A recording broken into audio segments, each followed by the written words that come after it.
Welcome to Kenton Teaches. Enjoy the video. You start by verifying the Sunaulo Gulaf is ready, clean, dry, and at room temperature so it responds predictably. Once done, place it on a stable, flat surface and position a spade and measuring cup within reach. This minimizes interruptions. Begin the first actionable step by loosening the top seam with light, controlled pressure.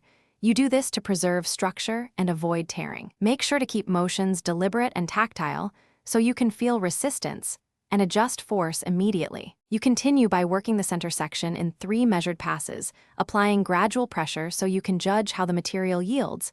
This prevents sudden failure.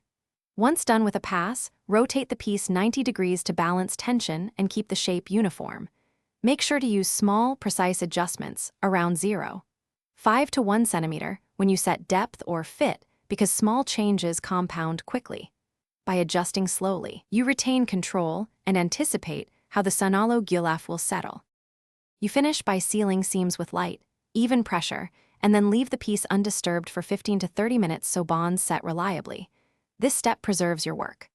Once set, trim any excess material and smooth edges using a cloth or burnisher to improve durability and appearance. If something goes wrong, like a tear, stop immediately, apply a reinforcing patch, and in future reduce applied pressure by about 25% so you avoid repeating the damage. Thanks for watching. Please subscribe if this video was helpful.